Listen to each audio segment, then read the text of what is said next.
Hello বন্ধুরা, আশা করি সকলেই ভালো আছেন। আজকে আমরা ইনপুট ফাংশনের উপর একটা এক্সারসাইজ করব। এর জন্য আমি প্রথমে অ্যাপসে প্রবেশ করি। তো আমি এখানে প্রোগ্রাম লেখার জন্য আমি প্রথমে একটি ফাইল ক্রিয়েট করে রেখেছি। আপনারা ইচ্ছা করলে ফাইল ক্রিয়েট করে রাখতে পারেন। এক্সারসাইজ নামক আমি একটি ফাইল ক্রিয়েট করে রেখেছি। তো আমরা এখন যে এক্সারসাইজটা করব সেটি হচ্ছে কোনো একটি বৃত্তের ক্ষেত্রফল বের করা। তো আমাদের বৃত্তের ক্ষেত্রফল বের করতে অবশ্যই আমাদের ইনপুট ফাংশনগুলো ব্যবহার করতে হবে। আর আপনারা যারা ইনপুট ফাংশন ব্যবহার এখনো জানেন না বা এখনো ক্লিয়ার হননি, তাহলে আমার পূর্বের টিউটোরিয়ালটা দেখে নিতে পারেন।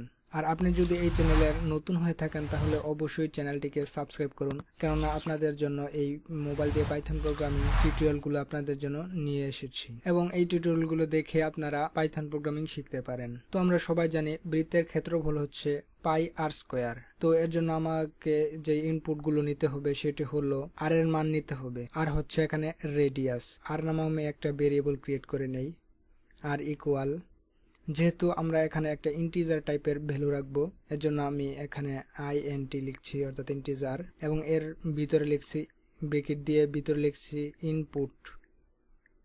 ইনপুট ফাংশনটা লিখার পর এখানে আমরা যেটা ইনপুট দিতে চাই সেটা আমরা ইন্ডিকেট করে দেব যে আমরা এর মধ্যে কি রাখতে চাই। এর জন্য ডাবল কোটেশন দিয়ে লিখব enter radius of the circle. Enter radius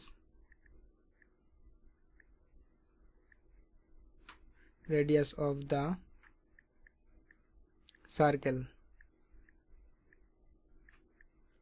তাহলে আমরা কি এখানে আর একটা ইনপুট নিলাম, ইন্টিজার লিখে ইনপুট ফাংশনের ভিতর আমরা কি লিখলাম, enter radius of the circle. তাহলে আমরা এখানে একটা কোলন দিয়ে নেই এবং স্পেস দেই। কোলন ছাড়াও আপনারা এখানে ইকুয়াল চিহ্ন ব্যবহার করতে পারেন, আপনাদের ইচ্ছা অনুযায়ী এখানে ব্যবহার করতে পারেন। এরিয়া নামক আরেকটি ভেরিয়েবল ক্রিয়েট করব। এরিয়া ইকুয়াল, আমরা সবাই জানি যে পায়ের মান 3.1416, তাহলে 3.1416, তাহলে 3.1416, যেহেতু পাই আর স্কোয়ার অর্থাৎ পাই আর এর সাথে গুণ আকারে আছে, এজন্য আমরা গুণ চিহ্ন দিব। তারপর আর স্কোয়ার মানে আর দুইবার, আর ইন্টু আর, তাহলে 3.1416 ইন্টু আর, তাহলে পাই আর স্কোয়ার। এখন আমরা প্রিন্ট করব, প্রিন্ট এরিয়া। এখন যদি আমরা এই এরিয়াটা, এই ভেরিয়েবলটা প্রিন্ট করি তাহলে আমাদের আউটপুট চলে আসবে। তার মানে আমার এখানে এর রেডিয়াসের মধ্যে আমরা একটা যে কোনো ইন্টিজার নাম্বার রাখবো আমাদের ইচ্ছা মতো, এবং এরিয়ার মধ্যে এখানে আর যেই মানটা ছিল এর মধ্যে চলে আসবে আর ইন্টু আর, তার মানে দুইবার আর স্কোয়ার, এবং এখানে প্রিন্ট হবে। তাহলে আউটপুট দেই, আমি দিচ্ছি রেডিয়াস 4। তাহলে এখন যদি আমি এন্টার প্রেস করি তাহলে কি আসলো, 50.2656। আমরা ইচ্ছা করলে এখানে কিন্তু আমাদের 4 ঘর মানে দশমিকের পর 4 ঘর কিন্তু আমাদের এখানে দেখিয়েছে, যা আমরা 4 ঘরও ডিক্লেয়ার করেছি। আমরা ইচ্ছা করলে কিন্তু এখানে 3 ঘর রাখতে পারি, তাহলে 3 ঘর, প্রথম 3 ঘর রাখতে পারি। তাহলে 3 ঘর রাখার জন্য আমাদের অবশ্যই রাউন্ড নামক যে ফাংশনটা ছিল ব্যবহার করতে হবে, যা আমি রাউন্ড ফাংশন টিউটোরিয়ালটা এর মধ্যে আমি দেখিয়েছিলাম। তো এর জন্য আমাকে কি লিখতে হবে, আমি এটা কেটে নেই, এরিয়াটা প্রিন্টের মধ্যে রাউন্ড ফাংশনের ভিতরে আমি দিয়ে দেই। তাহলে কি প্রথমে লিখতে হবে রাউন্ড, ROUND।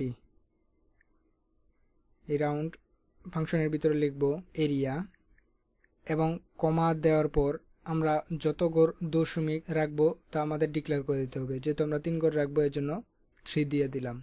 এখন যদি আমি আউটপুট দেই তাহলে অবশ্যই দশমিকের পর 3 ঘর দেখাবে। তাহলে আমি লিখলাম 4, এন্টার। তাহলে কি আসলো, 50.266 অর্থাৎ 266, তাহলে 3 ঘর আমাদের দেখিয়েছে। তো এভাবে আমরা ইনপুট ফাংশন ব্যবহার করে আমরা বৃত্তের ক্ষেত্রফল বের করতে পারি।